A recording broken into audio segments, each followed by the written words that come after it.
She didn't cry. She didn't panic. She got off the concrete like a trained operator, brushed the food off her blouse, and asked one chilling question: "Are you finished?" In that moment, the smartest people in the room should have realized one thing: this woman was never just a civilian. That table is for United States Marines, not some pint-sized shrink thinking she can sit with the big boys. Gunnery Sergeant Omar Reich's voice cracked through the mess hall like a bullwhip. He stood planted, a mountain of a man with arms folded like iron girders, completely blocking a woman holding a lunch tray. Instantly, the room went dead silent. 50 Marines froze, their forks hovering in midair as they all turned to watch. The woman was Dr. Celine Ardon, 32 years old.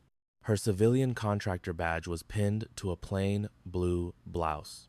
She'd only been on Camp Lejeune for 3 days as a strategic psychology consultant. No rank, no uniform, and apparently, no respect. She met the sergeant's hostile glare with a gaze that was eerily calm. "I'm just trying to find a place to eat," she said, her voice soft but clear. The gunnery sergeant stepped into her space, his shadow swallowing her whole. He was at least a foot taller, with a jaw set like concrete and shoulders that could block a doorway. It was a textbook intimidation move. "You heard what I said, civilian. This is our space. Women like you don't belong in this hall. You don't belong on this base." Celine didn't back down. She didn't even blink. She just stood there, her tray held level, and waited. A cruel smirk twisted Reich's lips as he scanned his audience. 50 sets of eyes, all on him. 50 men ready to see him assert his authority. He had to make his point. He lowered his shoulder and slammed it into her. The impact was deliberate, a brutal, targeted strike. Celine stumbled backward, the tray cartwheeling from her grasp. A spray of mashed potatoes painted the floor. Her water glass hit the concrete and exploded into 1,000 tiny pieces. She went down hard, the palms of her hands scraping against the gritty floor. A beat of silence, and then the mess hall erupted. A tidal wave of laughter crashed against the walls. Marines began banging their fists on the tables in approval. Someone lobbed a bread roll that bounced off Celine's shoulder. A piece of an apple followed, then another. "Go back to your office, civilian," a voice shouted. "This is what you get for playing soldier. Stick to asking us how we feel." Reich stood over her, a predator admiring his work. His chest swelled with pride as his men cheered him on. He had protected his territory and put the outsider firmly in her place. Celine remained on the floor for exactly 3 seconds, and then she moved. Have you ever poured your heart and soul into something, only to have someone else steal the credit and throw you out like trash? That's exactly what happened to Sarah, a quiet librarian who just wanted to help kids read. She was standing at the back of a fancy ballroom, watching her boss, Mr. Thompson, accept an award for a citywide literacy program, a program that was 100% her idea. He stood there, soaking in the applause, while Sarah clutched the termination letter he'd handed her that morning. You're not going to believe how this story ends, so stick with me to see how she got the ultimate revenge.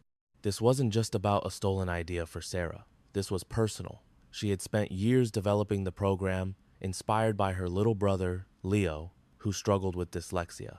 Every night, she'd work at their small kitchen table, surrounded by books, figuring out the best way to make reading fun for kids like him. She'd shown Mr. Thompson her entire plan, her eyes shining with hope.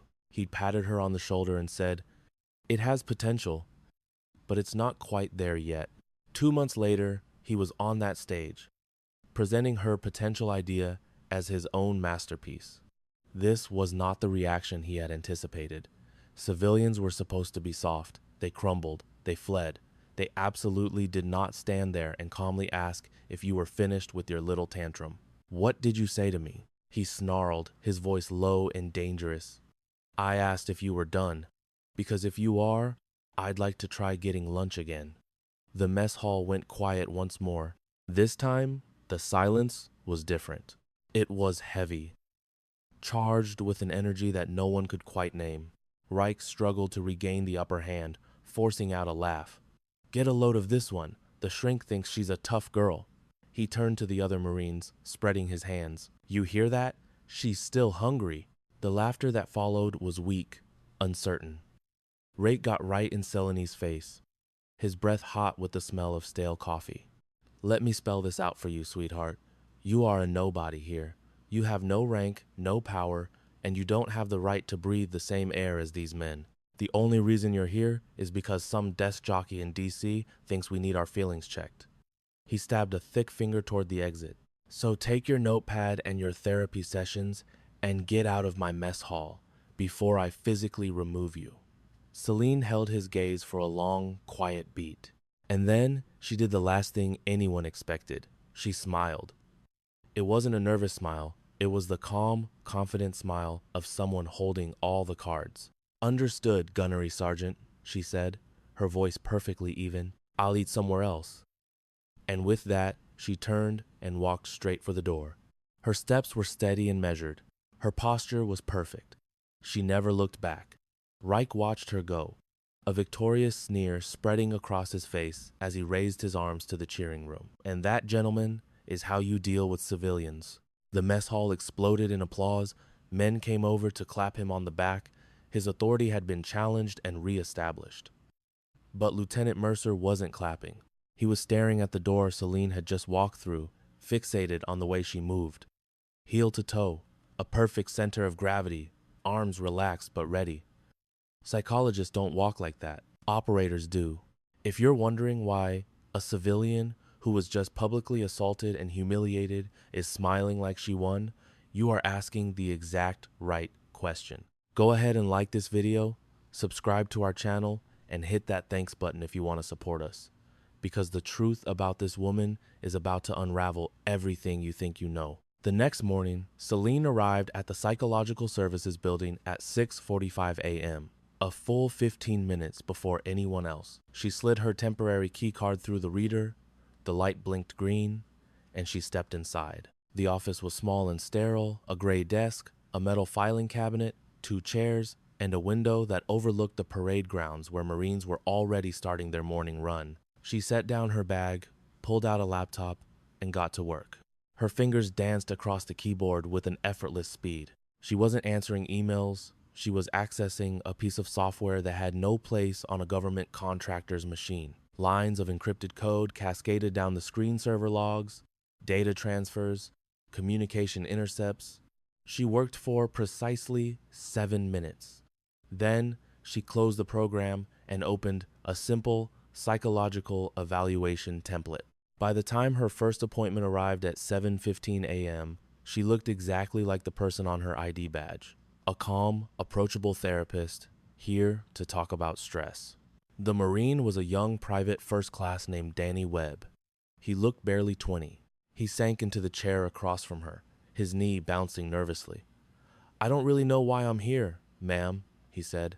My CO just told me to report. Celine offered a reassuring nod. That's perfectly all right.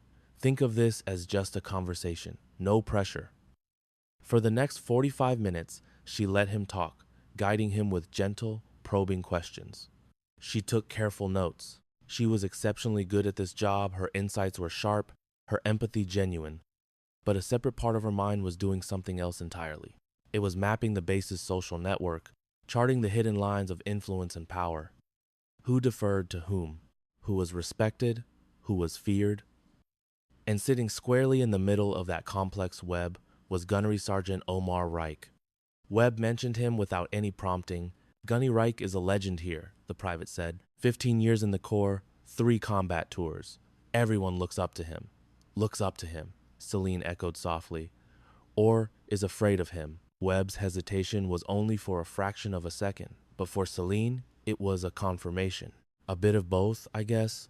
She mentally filed the data point away. Webb left her office at 8:30 a.m. Celine had a 12-minute window before her next session. She used it to dive into the base personnel files. Her clearance allowed her to see. Reich's service record was impressive, filled with commendations and glowing evaluations. But it also had holes. Entire sections were blacked out, and some deployments had no location listed. A single notation snagged her attention, a reference to something called Operation Hollow Mirror.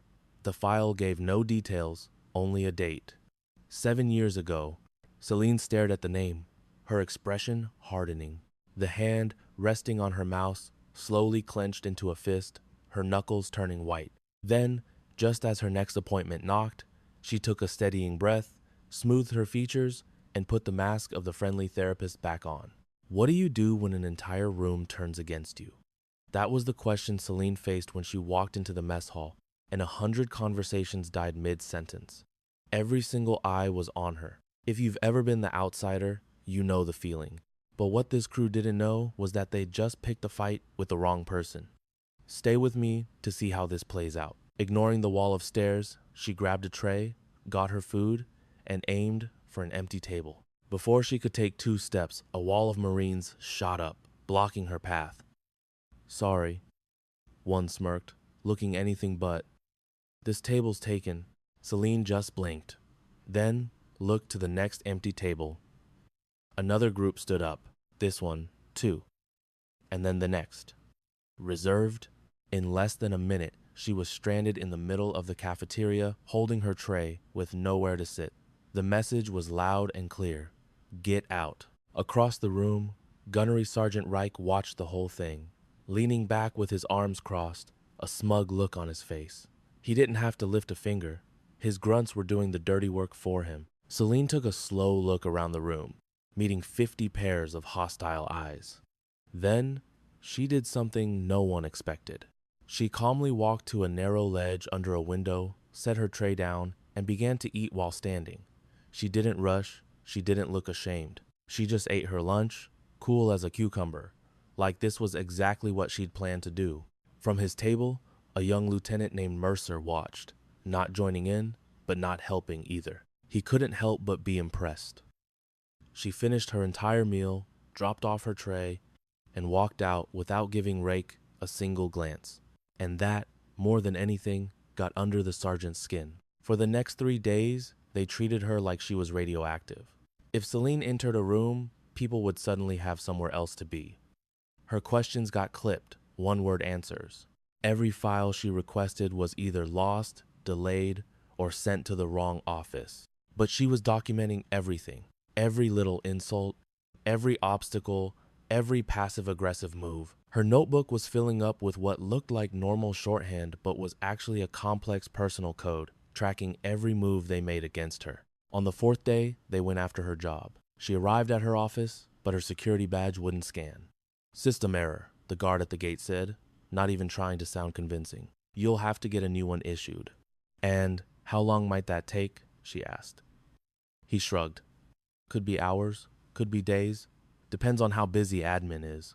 They made her wait for 6 hours in a cold, sterile waiting area near the gate, treating her like she didn't belong. When she finally got the new badge, she discovered her security clearance had been downgraded. She was now locked out of the entire North Wing, the wing with all the senior command offices and communication hubs. Just another glitch in the system, the clerk told her, with a look that said it was anything but. Selene just took the badge and walked away. That night, back in her room, she opened her encrypted laptop. For the next 3 hours, she mapped out the entire network connecting Reich to the base administration. She followed a digital trail of favors and IOUs that led straight to the person who had revoked her access. The picture was perfectly clear. Reich had a guy in every department. He'd spent 15 years building this little kingdom of his.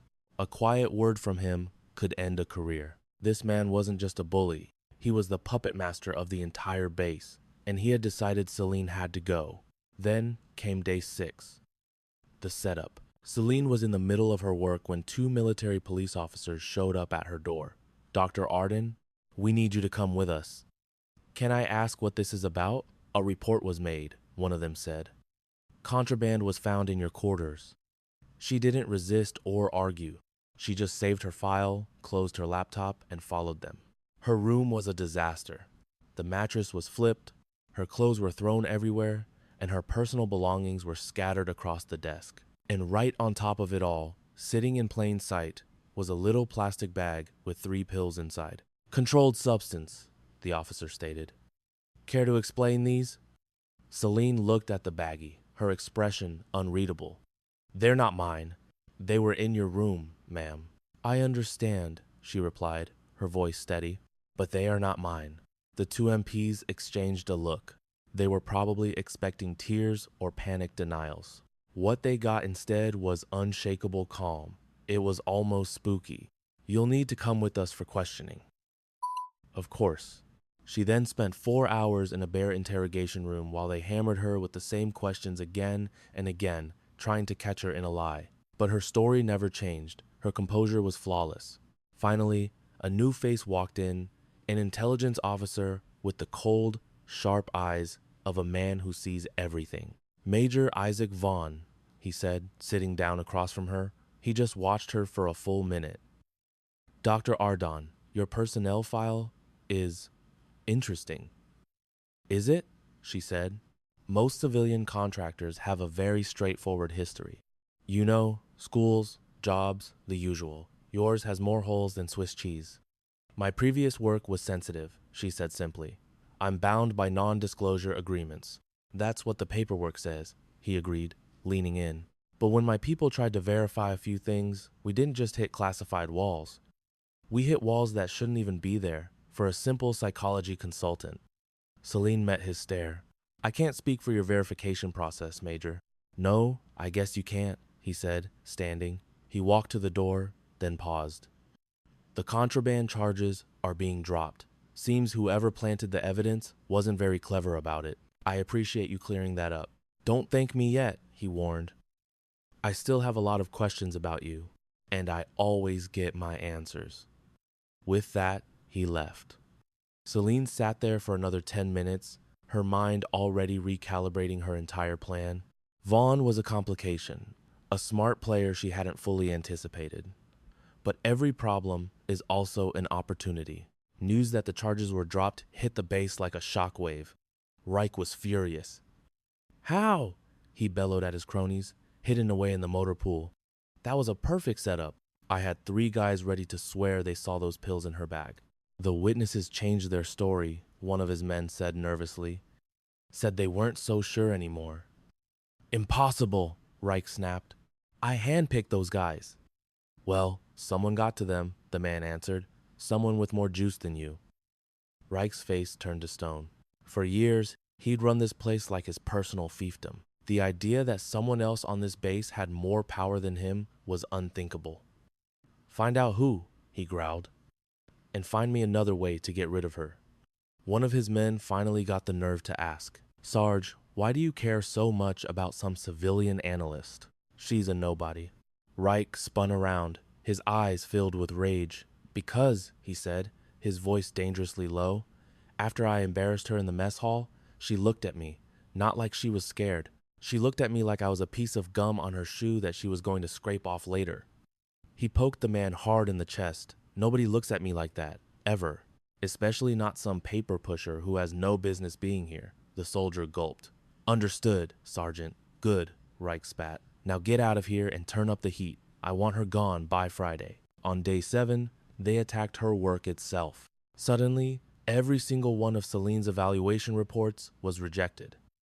Each one she had submitted for the past week came back with a big red stamp. Insufficient documentation. "I followed the standard procedure," she told the admin officer, her voice even. "New regulations just came down," the officer mumbled, refusing to make eye contact. "Your reports aren't up to the new standard." "And what, exactly, is the new standard?" The officer just shrugged. "That's classified. You'll have to redo all of them."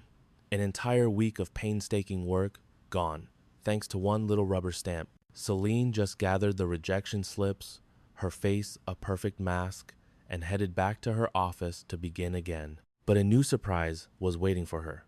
When she went to log in, she was completely locked out of the psychological evaluation system. She couldn't touch a single file, let alone start over. Leaning back, she stared out at the parade grounds. They were boxing her in, taking away one piece of her job at a time, sending a message that was loud and clear.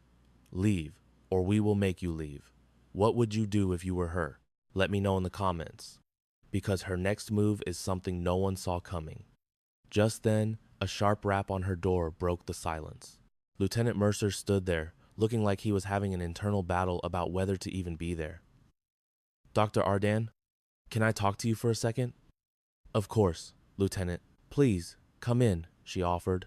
He slipped inside, closed the door, and his voice dropped to a near whisper. I have to ask you something, and I need you to give me a straight answer. Celine simply waited, her expression unreadable. Earlier, in the mess hall, he started. When Sergeant Reich pushed you, the way you recovered, how you moved, he seemed to be searching for the right words. It wasn't right. A normal civilian doesn't move like that. What are you getting at, Lieutenant?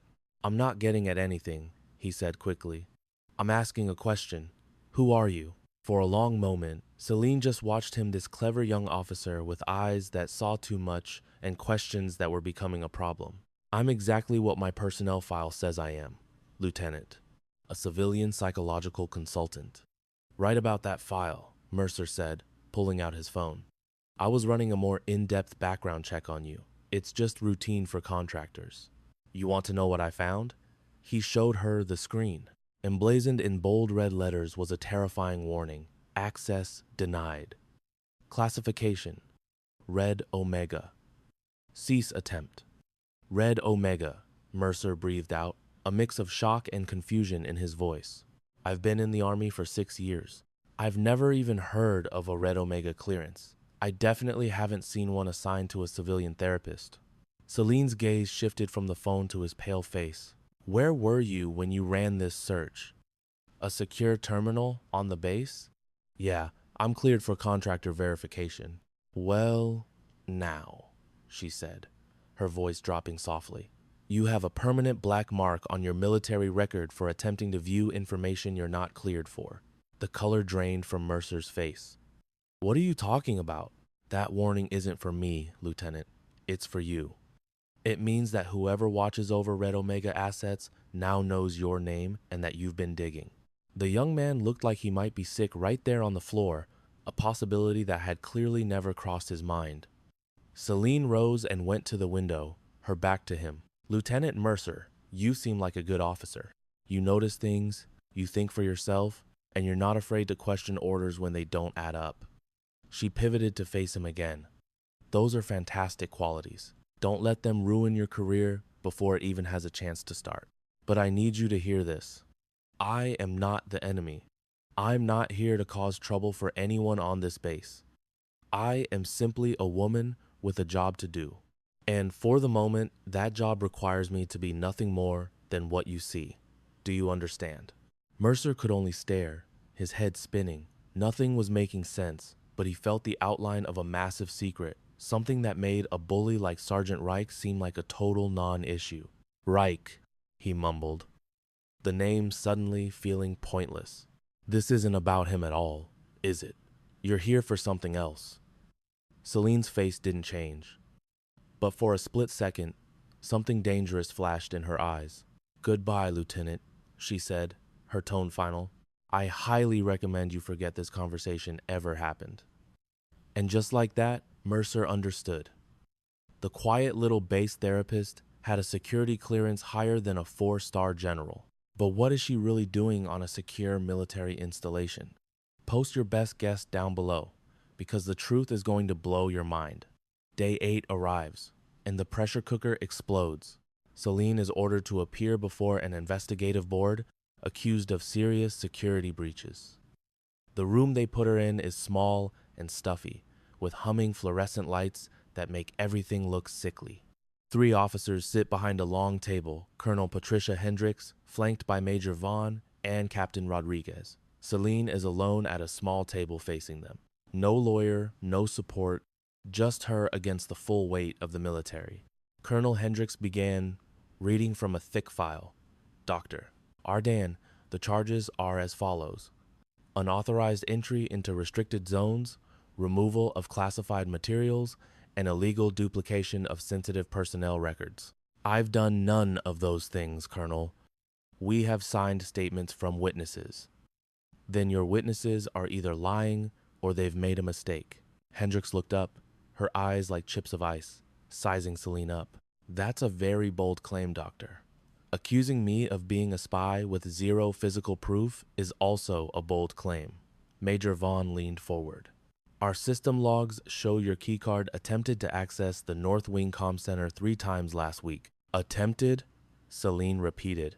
My card was rejected all 3 times, as those same logs will show if you bother to read them fully. Perhaps you gained access by other means. If I had, Celine stated, her voice impossibly calm, you would have proof. You'd have video footage, a record from a biometric scanner, something. You have nothing because nothing happened. The 3 officers exchanged a look. She wasn't wrong. They had a stack of accusations, but not a shred of hard evidence. Colonel Hendricks closed the file with a snap. Dr. Ardon, let me be frank. Somebody on this base wants you gone. That's been obvious for days, Celine said. The real question is why. Is it personal or is it professional? I find the two are rarely separate, Colonel. A little spark of something maybe respect flashed in the Colonel's eyes. This hearing is suspended pending further investigation. You're restricted to your quarters and the psychology office. All of your access credentials remain suspended. Do I make myself clear? Perfectly, Celine answered. Dismissed. As Celine stood and walked toward the exit, Major Vaughn's voice cut through the room. Dr. Ardon. She paused and turned. He was pinning her with a cold, analytical stare. I ran a search on you. Every database I have access to military, federal, intelligence, even Interpol. He let the silence hang in the air. According to them, you don't exist. You're a ghost. A fictional character with some very convincing paperwork. Celine met his gaze without flinching. Maybe you're not looking in the right databases, Major. Or maybe, he countered, the right databases are way above my pay grade. She said nothing more. She just turned and left. In the room behind her, the officers sat in a profound silence, which was finally broken by Colonel Hendricks. Well? Vaughn slowly shook his head, looking troubled. I've been in military intelligence for 12 years. I'm a good judge of character, but I can't figure her out. And that, frankly, terrifies me. Do we push harder? The captain asked. No, the colonel said firmly. I think we step back. We proceed with extreme caution. Because whatever her story is, I guarantee you she is not on this base by accident. Celine made it back to her room as the sun began to set, casting long, fiery orange shadows across the walls. She sat on her bed, slipped off her shoes, and wiggled her toes, letting herself feel the crushing weight of everything for the first time. It had been 7 long years. 7 years since Operation Hollow Mirror went sideways. 7 years since 12 of her teammates were slaughtered in a trap they should have seen coming. 7 years since she pulled herself from the burning wreckage with 3 cracked ribs and a bullet in her shoulder and crawled for 2 miles through the dark to be rescued. For 7 years, she had been hunting, searching, wearing a mask, following the breadcrumbs of betrayal all the way back to the person who sold them out. And that trail ended here, on this base, with a man named Reich. She knew he wasn't the mastermind. He was just a small-time player, a pawn. But pawns have a view of the whole board, and pawns can always be turned. She reached into her pocket and pulled out a small, worn metal coin. On one side was the insignia of a Black Ops unit that didn't officially exist. On the other, a Latin motto was etched into the metal. She ran her thumb across the cool surface, picturing the faces of the men and women who carried a coin just like it. Her people, the ones who had trusted her with their lives, only to be betrayed. Tomorrow, the pressure would increase. There would be more false accusations. Reich and his crew would try to back her into a corner. But tomorrow was also day 9. And on day 9, the hunt was over. All she had to do was survive until morning. The next day dawned cold and overcast. 2 military police officers showed up at her door to escort her to breakfast. For her own protection, they said. But she knew this wasn't about procedure, it was about humiliation.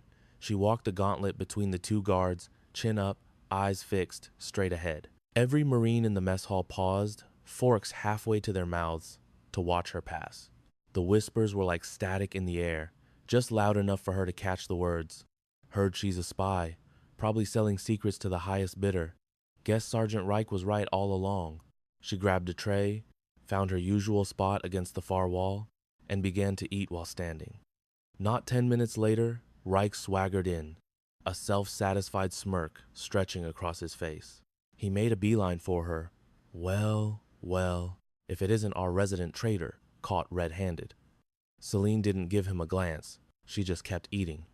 What's the matter? Cat got your tongue? He crowded her, stepping deep inside her personal space. You know, I always had a feeling something was off with you. No ordinary woman stays that cool when she's being messed with, and no regular civilian has a service file that's sealed tighter than a drum. Still, she gave him nothing. Reich's jaw tightened. Her absolute silence was getting under his skin more than any argument ever could. Look at me when I'm talking to you! Celine drained the last of her coffee, set the cup down with a soft click, and finally met his furious gaze. Are you finished, Sergeant? The exact same phrase she'd used a week ago, the same eerily calm voice, the same patient expression. Something inside Reich finally snapped. He lunged forward, his hand clamping around her wrist like a vice, and jerked her toward him. I asked you a question. Who are you really? Who do you work for? What is your mission here? The entire hall fell dead silent. Even Reich's own buddies looked shocked, knowing he'd just crossed a serious line. This was way out of bounds, putting hands on a civilian under investigation in a room packed with witnesses. Celine didn't struggle, didn't even flinch. She just lowered her gaze to his white-knuckled grip on her wrist, then slowly brought her eyes back up to his. You should probably let me go now, Sergeant. Or what? You gonna file a complaint? He sneered, a harsh laugh escaping his lips. Who do you think they'll believe? A suspected spy? Or a decorated Marine with 15 years of loyal service? I wasn't thinking about filing a complaint. Then what were you thinking about? She leaned in, her voice dropping to a whisper only he could hear. I was thinking that you have absolutely no idea what you've just put your hands on. For a fleeting moment, a flicker of something not fear, but maybe uncertainty crossed his face. Then he shoved her away. She stumbled but quickly regained her footing. Get out of my mess hall. Go pack your things. By the end of today, you'll be off this base for good. Celine simply straightened her shirt, picked up her tray, and deposited it at the return window. She walked out of that room without a single backward glance. But this time, the air felt different. This time, she knew the game was almost over. The official summons arrived at 11:45 a.m. It was a high-priority digital dispatch. Dr. Celine Ardan was ordered to appear before a full investigative tribunal at 1300 hours. All evidence would be presented for a final ruling on her status. She read the message twice before closing her laptop. Back in her quarters, she changed into a crisp, dark blue blouse. She ran a brush through her hair, studying her reflection. The woman staring back was the perfect image of who she'd been pretending to be, a civilian contractor, completely out of her depth. She was one person going up against a system designed to crush people like her, but beneath that quiet facade, something long dormant was beginning to stir. Celine opened her travel bag and removed a small, hard case. Inside lay the one item she hadn't touched since her arrival, her real identification. She didn't put it on, not yet. She just held it for a moment, feeling its familiar weight. Soon, at 12:45 p.m., she walked to the tribunal building. The military police escorted her, same as always, but today their presence felt different. It was less like they were guarding a prisoner and more like they were part of a formal ceremony. The hearing room was much larger this time, with a panel of high-ranking officers seated at a raised dais. Colonel Hendricks presided. Major Vaughn was present. And sitting in the front row, looking incredibly pleased with himself, was Gunnery Sergeant Omar Reich. Celine walked to the defendant's table and stood alone. Colonel Hendricks brought the gavel down. Dr. Celine Ardan, you are here today to answer charges of severe security violations, unauthorized access to classified areas, and conduct unbecoming a civilian contractor attached to the United States military. How do you plead? Celine stood a little taller. Not guilty, Colonel. Very well. The prosecution may begin. Major Vaughn rose to his feet. For the next 30 minutes, he methodically laid out their case witness statements, falsified access logs, planted evidence, and a detailed narrative of her supposedly suspicious activities. It was a well-constructed story, professional and utterly damning. When he was finished, Colonel Hendricks turned to her. The defendant may now present her defense. Celine stood up, She let her gaze sweep across the panel of officers, past Vaughn, and finally land squarely on Reich. Before I begin, Colonel, I have one procedural question. Proceed. Are all key personnel involved in this investigation currently in this room? Hendrik X frowned slightly. All relevant officers are present. Why do you ask? Because, Celine said, her voice now ringing with a newfound authority. I want to ensure that when the truth comes out, everyone who needs to hear it is here to witness it. A low murmur spread through the room. Reich's smirk began to falter. Celine's hands went to the collar of her blouse, her fingers finding the top button. I've been called a spy, a security threat, and an infiltrator. She undid the first button, then the second. Have you ever been backed into a corner, accused of something you didn't do, with everyone waiting for you to fail? That's the exact spot I was in. They claimed I'd been places I shouldn't, that I knew things I had no right to know. As the room grew quiet, I knew it was time to show them who I really was. If you want to see how this plays out, hit that subscribe button. You're right about one thing, I said, my voice sharp and clear. I am not who you think I am. I pushed up the sleeve of my blouse, revealing the jet black ink on my forearm. It wasn't just a random tattoo. It was the crest of the Joint Special Reconnaissance Group, an elite unit so secret most of the people in that room had never even heard of it. And beneath the crest was my designation, SG-12. Reich's face went completely white. Vaughn's mouth fell open. Colonel Hendricks practically leaped out of her chair as, at that exact moment, the main doors to the chamber swung open and 4 officers entered. Not just any officers, 4 generals, their shoulders heavy with stars. They were the 4 most powerful military leaders in the entire operational region. General Wesley Throne, General Evelyn Cross, General Harrison Renford, and General Andrew Yates. They strode down the center aisle with purpose as the entire room scrambled to their feet, salutes snapping through the air. But when the 4 generals reached the front of the room, they did the last thing anyone expected. In perfect, synchronized motion, they turned to me and rendered a salute. The room was so quiet you could hear a pin drop. I returned their salute with crisp, practiced precision. At ease, generals, I said, my voice calm. I was just about to clear up this little misunderstanding. General Throne stepped forward. His voice resonated through the stunned silence. Ladies and gentlemen, allow me to introduce Commander Celine Ardon, SG-12, of the Joint Special Reconnaissance Group.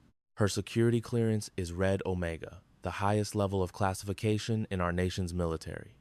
He paused, letting the weight of his words sink in.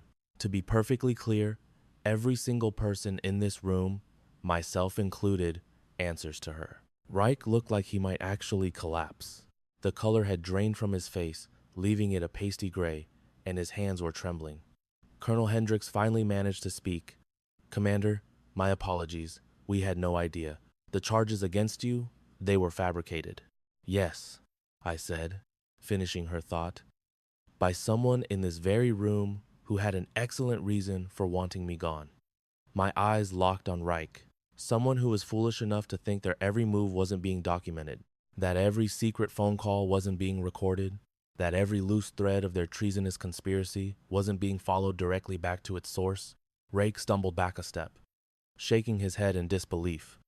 No, he whispered, his voice hoarse. That's impossible. You're a therapist. You're just... I'm the woman you assaulted in the mess hall, I stated, my voice like ice. I'm the woman you framed with planted contraband. I'm the woman whose career and life you've spent the last week trying to systematically destroy. I took another step toward him. And I am the woman who is going to find out exactly who you've been working for, who you've been selling our secrets to, and what really happened to the 12 members of my unit who died in an ambush 7 years ago because of a traitor in our midst. Reich's back hit the wall. I stopped directly in front of him, meeting his terrified gaze with those same calm, patient eyes from the mess hall. So, Gunnery Sergeant Reich, I asked softly, are we finished here, or would you like to continue this? 2 hours later, when I walked into the mess hall for dinner, it fell silent. Every Marine, from the newest private to the senior NCOs, rose to their feet as I walked by. No one heckled me. No one blocked my path. I got my tray and made my way to the center of the room. This time, as I looked for a seat, a dozen chairs were scraped back from tables, offered to me. I chose the one at the head of the table, where Reich and his friends always sat. Lieutenant Mercer approached, standing stiffly at attention until I gestured for him to sit. Commander, I'm so sorry. Don't be sorry, Lieutenant, I said simply, picking up my fork. Just be better. He slid into the chair, his hand reaching for his fork before stopping dead. You knew, he breathed, the realization dawning on his face. This whole time, you knew what was going to happen, and you just let him walk right into it. I had to, I said, my voice even. You don't catch a shark by chasing it. You let the little fish lead you right to it. I took a sip of my water. Reich is just a delivery boy, a pawn. He probably has no idea who's pulling his strings. But now that we have him, he's going to talk, and that will lead me to the next link in the chain. The next link? He echoed. My eyes unfocused, looking at something far away. There's a ghost in the machine. We call him Ghostline. 7 years ago, he sold the location of my unit to the enemy. 12 of my people died that day. I was supposed to be number 13. But you made it out. I made it out, I confirmed, my voice hardening. And I've spent every day since then hunting the man who did it. I brought my focus back to Mercer. Reich is my first real lead to Ghostline. I don't know the connection yet, but I'm going to rip it out of him. He knew better than to ask what came next. That evening, I was in a secure briefing room with 4 generals. General Throne did most of the talking. Ghostline is back on the grid. We've intercepted chatter indicating a massive intelligence breach. Someone on the inside, someone way up the food chain, is selling our secrets, deployment schedules, threat assessments, you name it. How bad is it, I asked. Bad enough that 3 active operations have been compromised. Bad enough that we're already counting bodies, General Cross added, her voice tight with anger. Celine, she went on, her tone softening slightly, after Operation Hollow Mirror, when we lost all contact, we thought you were gone. For 2 years, your official status was killed in action. I had to go dark, I said. The only way to hunt a ghost is to become one. I looked at each of them in turn, but I'm back now, and I'm here to finish what started 7 years ago. General Yates gave a slow, deliberate nod. What do you need? Full access, unlimited resources, and above all, your trust. I'm going to be kicking down doors that people want to stay locked. I'll be investigating names that are supposed to be untouchable. If I meet resistance, I paused, letting the weight of my words sink in. I need to know you have my back. The 4 generals shared a look before General Throne answered for them all. You've got it, Commander. Anything you need. I gave a sharp nod, stood, and headed for the door. Commander, General Yates said, stopping me. I turned. One last thing. Watch yourself. Ghostline has stayed in the shadows for 7 years. Whoever they are, they're brilliant, they're connected, and they are ruthless when it comes to staying hidden. My face remained a mask of stone. So am I. Back in the privacy of my quarters that night, I powered on my encrypted laptop. A single, untraceable message was waiting. No sender, no timestamp. Just 4 words. Welcome back, SG-12. I stared at the screen for a full minute, then typed my reply. I never left. I snapped the laptop shut, killed the lights, and lay in the suffocating darkness. Tomorrow, the hunt would truly begin. The interrogation room was a sterile box of concrete and steel, a table, 2 chairs bolted to the floor, and nothing else. Gunnery Sergeant Omar Reich was cuffed to one of them. He looked terrified, his eyes flicking to the door every few seconds. I'd made him wait for 47 minutes. When the door finally opened, I walked in alone, holding a single, thin file. I set it on the table between us and took my seat. The silence stretched, thick and heavy, until he couldn't take it anymore. This is insane. I'm a vet with 15 years of service. 3 tours, a chest full of medals. You can't just, I can. I interrupted, my voice quiet but absolute. And I am. I opened the file and slid a photo across the table. You recognize this place? Reich's eyes darted to the image of a bombed-out desert compound. His jaw clenched. No, you should, I countered. It's from Operation Hollow Mirror. 7 years ago. You were the communications tech on duty. That mission is classified. It was, I corrected him, right up until the moment 12 soldiers were killed because an enemy mortar team knew their exact coordinates. I slid out a second photo. This one showed a line of bodies covered by tarps. My unit, my family, wiped off the map in 13 minutes because someone betrayed them. Reich started breathing in short, shallow gasps. I don't know anything about that. You were the comms guy, Sergeant. I pressed, leaning in. Every piece of intel, every message that went in or out of that camp, it all went through you. My eyes narrowed, including the one that got my entire team killed. That's crazy. I forwarded hundreds of encrypted messages that day. I had no idea what was in them. Maybe you didn't, I allowed, but you knew where you were sending them. I produced a third document, a transmission log. This is a record of every signal sent from your station during the operation. Most went to command, but these 3, I tapped the paper, went to an unlisted receiver, a ghost address that, according to our records, doesn't exist. Reich stared at the log, the color draining from his face until he was sheet white. I want my lawyer. You're not being charged with a crime. This isn't a legal proceeding, I said calmly. This is just a talk. Between 2 people who were there when things went to hell, my gaze locked onto his.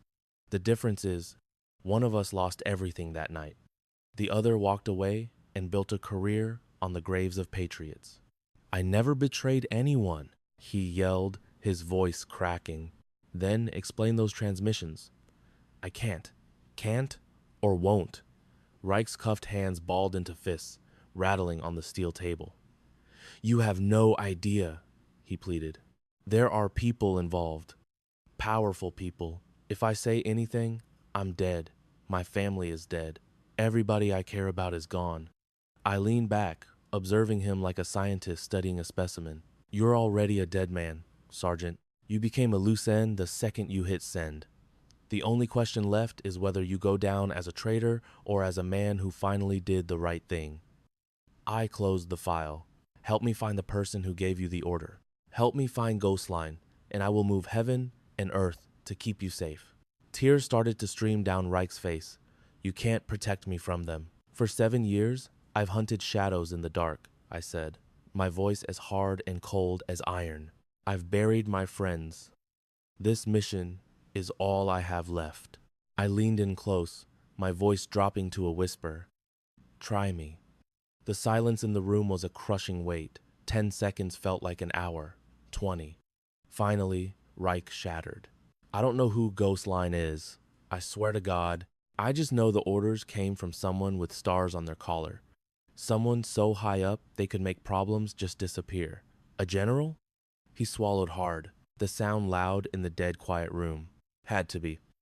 Those transmissions you found? I was just the messenger. I was told where to send them, no questions asked. In return, my career flourished. Promotions I didn't deserve, assignments other guys would kill for. My service record stayed spotless, no matter what. Someone was protecting you, I stated. No, Reich said, staring at his cuffed hands. Someone owned me. I've been trying to get out for years, he confessed, his voice barely a whisper. But every time I think it's over, they reel me back in.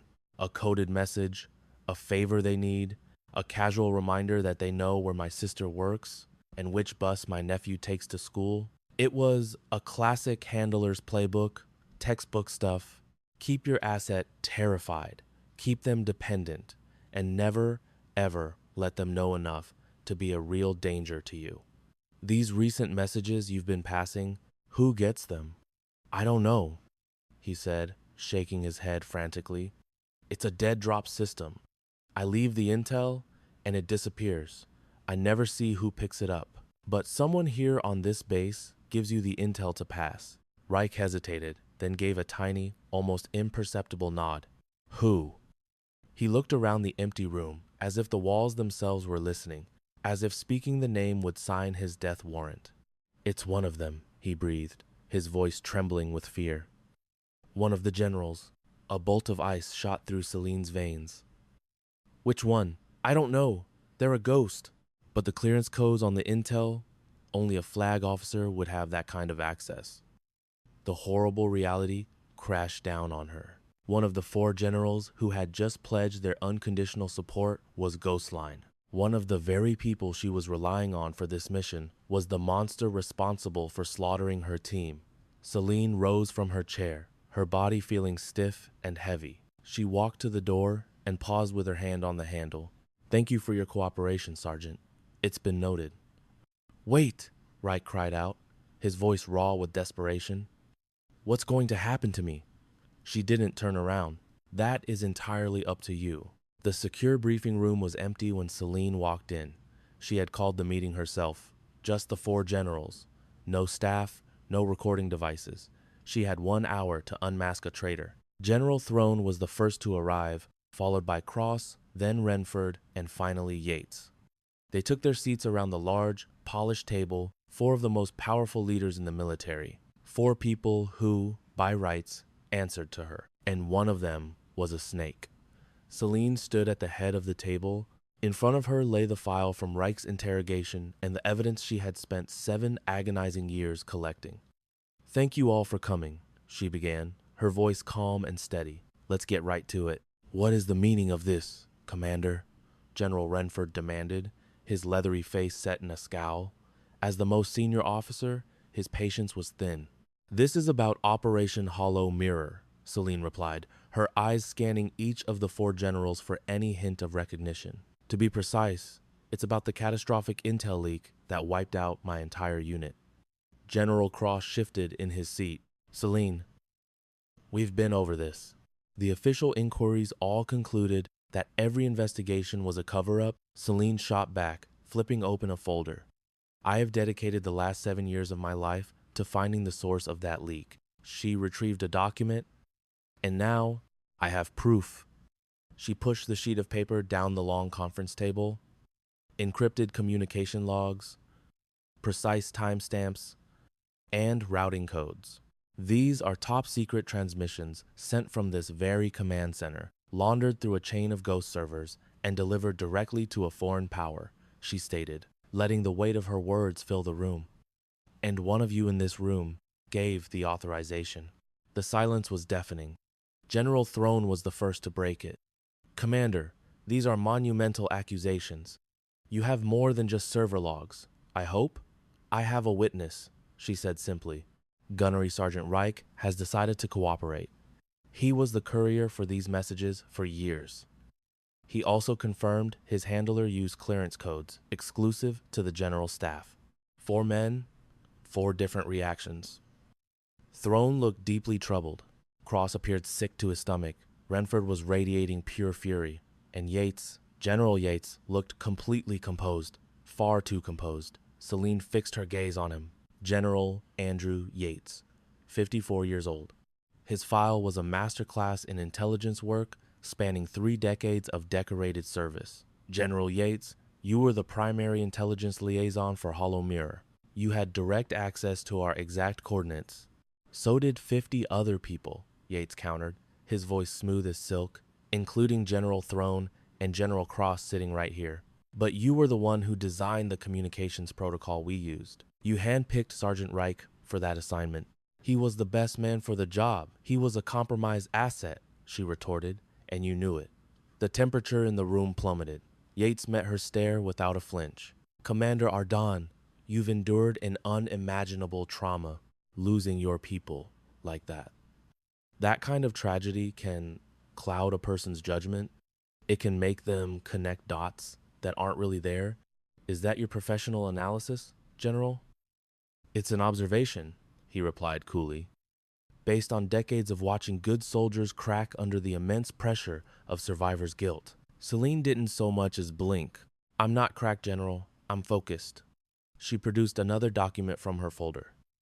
This is a full financial workup. Offshore accounts, shell companies, a river of money flowing from foreign powers into domestic assets. She slid it onto the table for them all to examine. One of those primary accounts belongs to a private trust. The sole beneficiary is listed as A.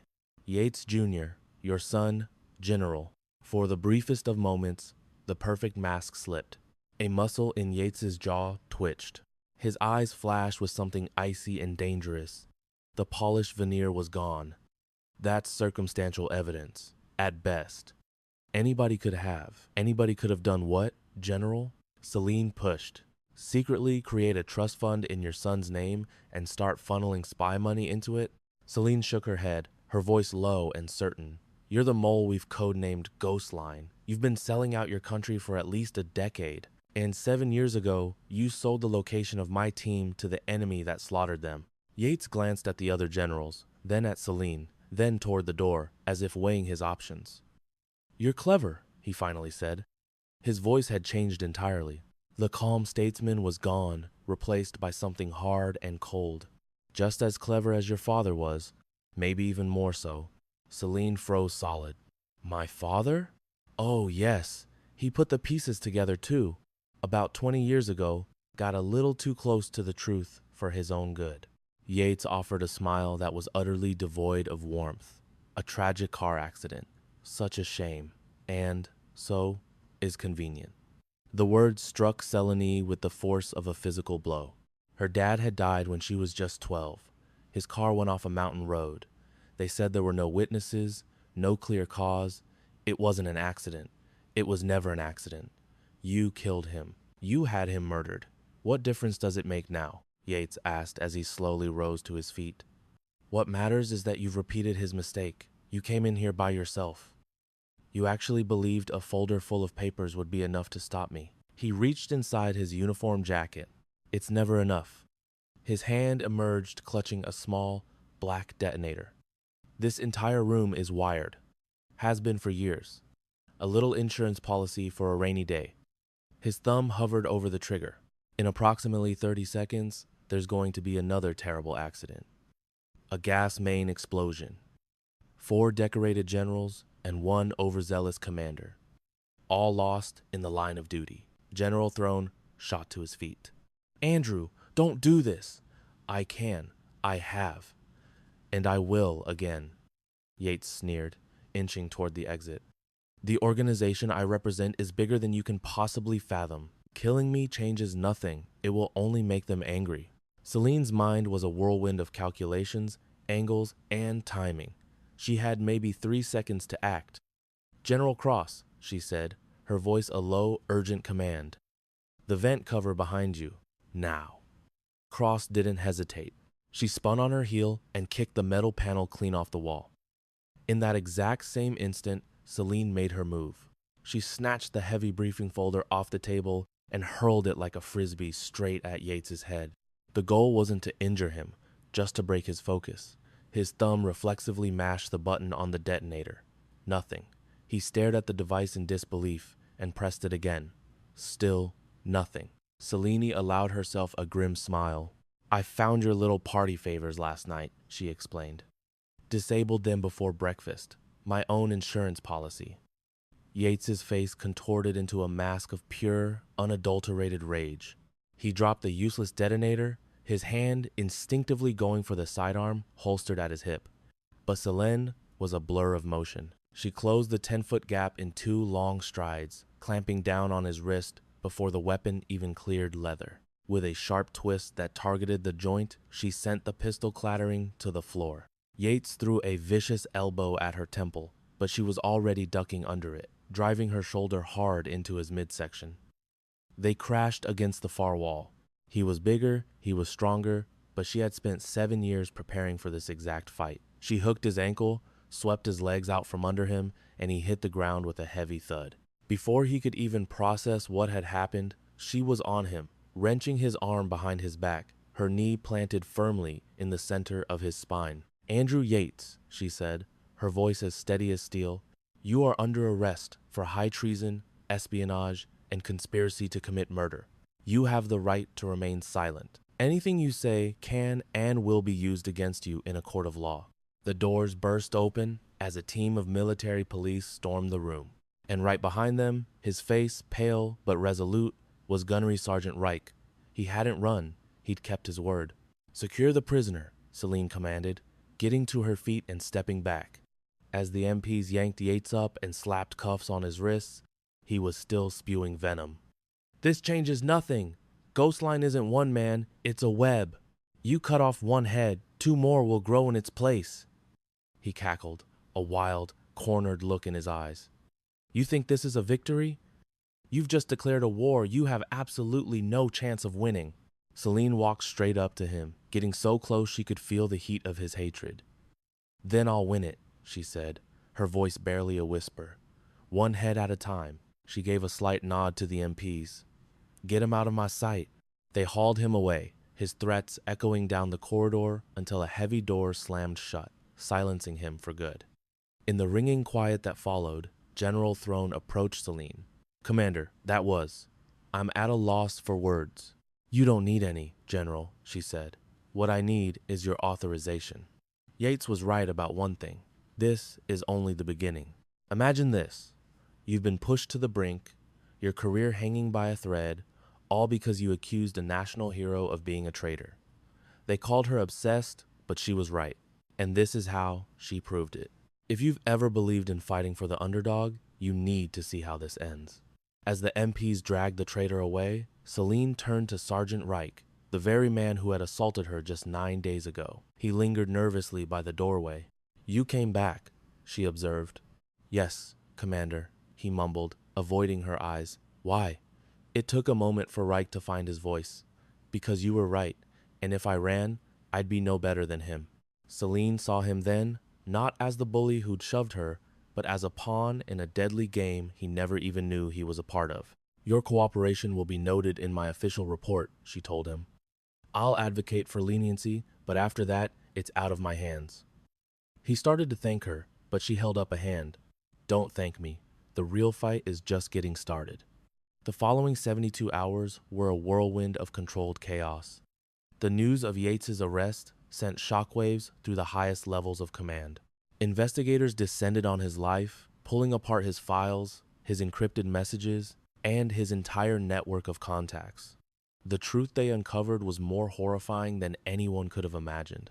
15 years of compromised intelligence, dozens of sabotage missions, and a staggering human cost, at least 40 confirmed deaths, could be traced directly back to his betrayal, including the 12 members of Celine's former unit, and, of course, her own father.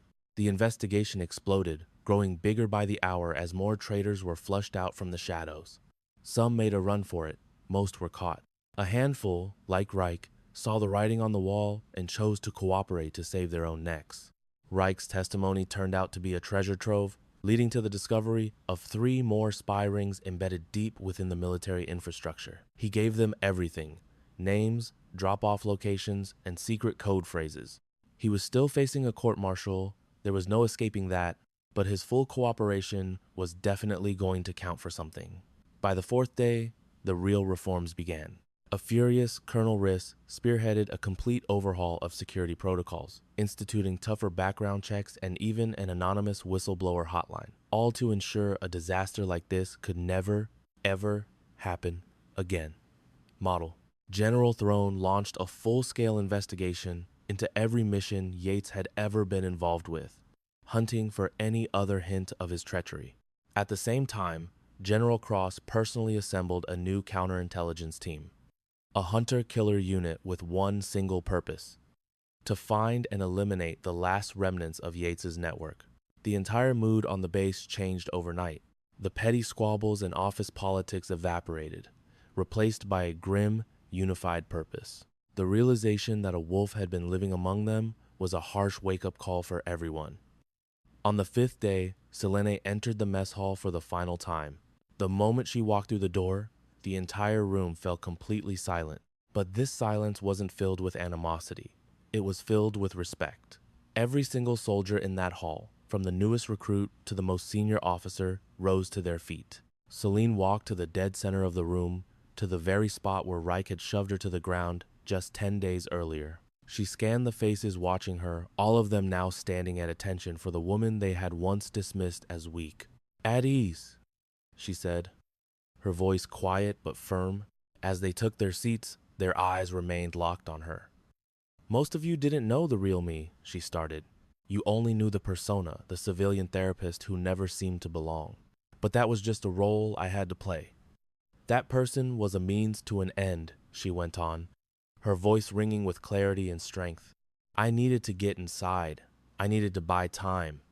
And above all, I needed the people who sold out this country to feel so arrogant and secure that they'd get sloppy. She looked around the room once more. Some of you made my life here. Hell, you were just following the orders of a man you trusted. I don't hold that against you. Loyalty is a virtue, but loyalty without question, that's a cancer. She let the weight of her words settle. What happened here is proof that the greatest dangers we face don't always come from across the ocean. Sometimes they wear our own uniform and share our dinner table. Your job is to defend our country. My job is to watch your backs while you do it. And that means hunting down anyone who would trade your lives for a paycheck. She stood taller, an unmistakable air of authority about her.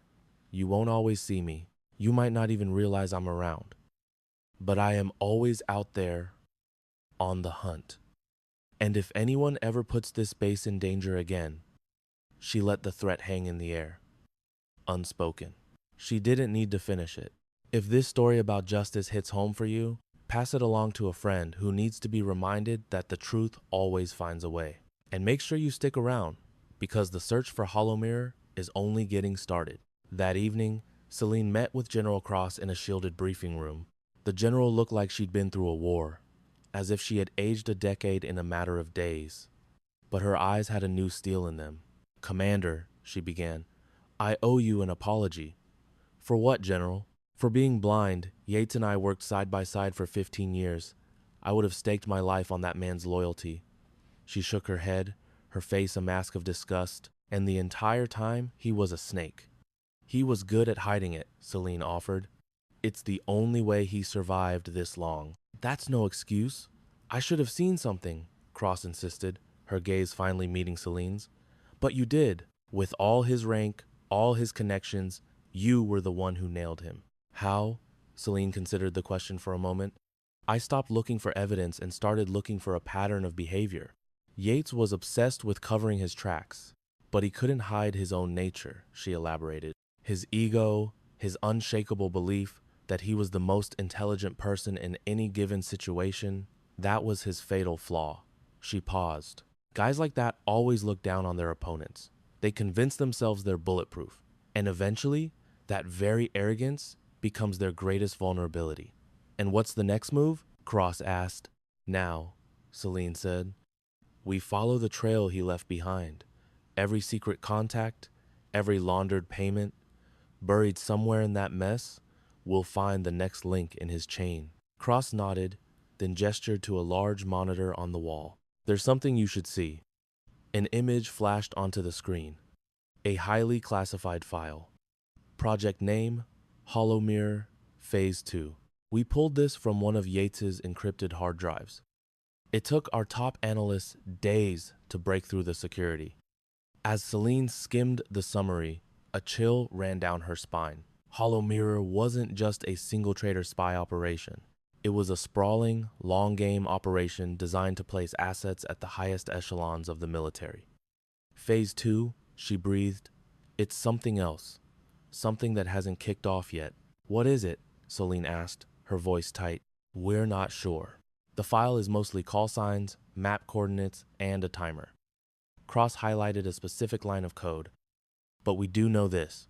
Whatever it is, it's scheduled to go live in the next few weeks. Celine's focus snapped to the coordinates. They pointed to another installation, one that was bigger and infinitely more vital. I need to be on that base, she said, her voice flat and determined. I had a feeling you'd say that. Cross pushed a manila folder across the polished table. Your travel orders and full authorization. Everything you'll require. Celine took it. General, what Yates mentioned about my father, Cross's expression softened. I knew your father. He was a good man. And yes, there were always rumors surrounding his death. Too many loose ends. She looked Celine dead in the eye. Until now. Cross rested a hand on her shoulder. Go get the answers you've been searching for, Commander. And when you track down the people who are responsible, give them hell. Selene gave a single, curt nod. That's the plan. The following morning, as she conducted a final sweep of her cleared-out quarters, a knock came at the door. It was Lieutenant Mercer. He carried himself differently now, with more confidence. "Commander, I heard you were shipping out. Word gets around quick on this base," she noted. "I just wanted to say," he started, fumbling over the words slightly, "thank you for believing me when I started digging around. You were asking the right questions, Lieutenant. That's a quality that's hard to come by. I also wanted to ask," he hesitated, "is there any way I can help with whatever comes next?" Selene assessed him. This young officer, the only one who had the gut feeling that something was wrong when everyone else was blind. "There might be a place for you," she said carefully, "but it would mean stepping into a world with no rule book. A world where the good guys and bad guys aren't always on opposite sides." "I understand that," he replied. "Are you certain? Because once you start down that path, there is no going back. It changes a person." Mercer's expression was resolute. "Commander, I watched a traitor nearly tear this base apart. I watched good soldiers get manipulated and hurt. He drew himself up to his full height. If I have a chance to help prevent that from happening again, count me in." Selene's mind was made up. "I'll make contact, Lieutenant. When the moment is right, I'll be waiting." He stepped back, allowing her to shoulder her duffel bag and head for the exit. "Commander," she paused and looked back at him. "That night in my office, right before you dropped the act, you smiled. You had this expression, like you knew something the rest of us didn't. What was it?" Selene let a small, genuine smile touch her lips, deciding he deserved to know. "I knew," she said, "that you were precisely the kind of soldier this base desperately needed.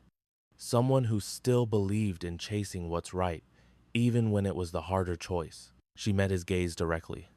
"Don't you ever lose that, Lieutenant. It's more precious than you realize." Before he could form a reply, she was out the door.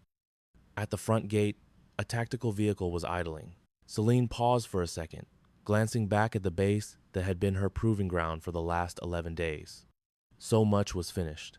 A traitor was in chains, an enemy network dismantled. But so much more was only just beginning. The fight was a long way from being won. A digital folder marked Phase 2 hinted at a much bigger threat, a danger that made everything she'd just endured look small. After 7 long years, her covert war was simply moving into its next phase, and in the shadows ahead, new enemies were already moving. As she turned toward her transport, she saw Sergeant Reich standing by it, leaning heavily on a crutch. His leg had been wrecked in the chaos of Yates's takedown, not career-ending, but bad enough. "Sergeant," she acknowledged, "I wasn't expecting to see you here. I had to come," he stammered out. "I needed to apologize properly for all of it." "You already did," she said evenly. "I know, but that was the official version." He stared down at the gravel. This is for me." Selene remained silent, letting him speak. "Back in the mess hall, when I put my hands on you, I thought I was just my territory, keeping things the way I liked them," he admitted, his voice thick with emotion. "I was so clueless about who you were, about the real situation, or about what I'd turned into. And looking at it now, I'm just so ashamed." He finally forced himself to look at her. "You saved my life. When Yates wired that room to explode, you could have just left me there. It would have been easier, cleaner. But you didn't." "That's not how I operate," she said simply. "I know," he said, his voice cracking, "and somehow that makes it all worse." He tried to straighten up, using the crutch for support. "I'm not asking for your forgiveness. I know I don't deserve that. All I'm asking for is a shot to be better, to do the right thing." Selene watched him for a long, quiet moment. "What happens to you in court is out of my control, Sergeant. I can't change that. But I will tell you this." She moved a step closer. "Everyone deserves a shot to be better. It's what you do with that shot that makes you who you are." She offered him her hand. Reich looked at it for a beat, then grasped it in a solid handshake. "Thank you, Commander." "Don't thank me," she replied. "Show me I wasn't wrong." She released his hand and moved to the vehicle, yanking the heavy door open.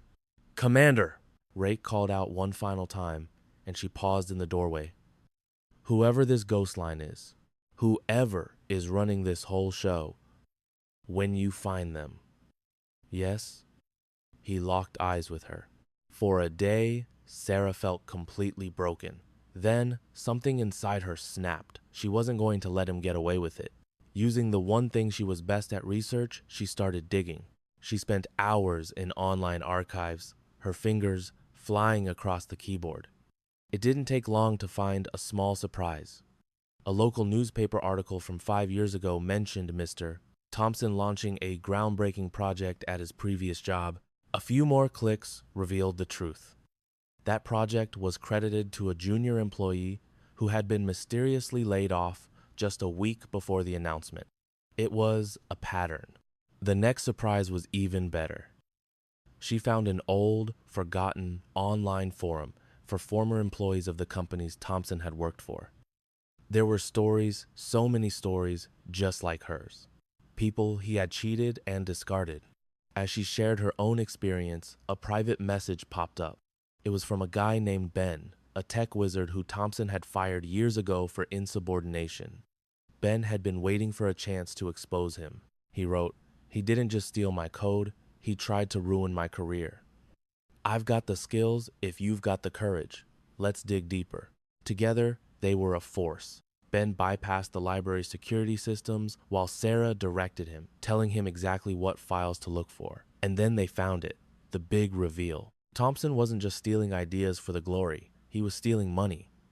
He had been using the grant proposals from these stolen projects to embezzle thousands of dollars, hiding his transactions in the budgets. Sarah's literacy program, with its $50,000 grant, was set to be his biggest payday yet. Their plan for revenge was perfect. On the day of the program's official launch, with the mayor and news crews in attendance, Thompson stepped up to the podium to give his speech. But when he clicked to start his presentation, the screen behind him didn't show smiling kids. Instead, it showed his bank records, damning emails, and a step-by-step timeline of his fraud, all laid out by Sarah and Ben. The room went silent, then erupted in gasps. He was arrested right there on the stage. In the end, the city council was so impressed with Sarah's integrity and vision that they not only gave her job back, but promoted her to run the entire project. Her first official act, hiring Ben and 2 other people Thompson had wronged. The moral of the story is to never, ever underestimate the quiet ones. A person's real power isn't about how loud they talk. It's about their passion and their will to fight for what is right. Thank you for following Sarah's journey with us. Make sure you subscribe to our channel because you won't want to miss the incredible stories we have coming up next.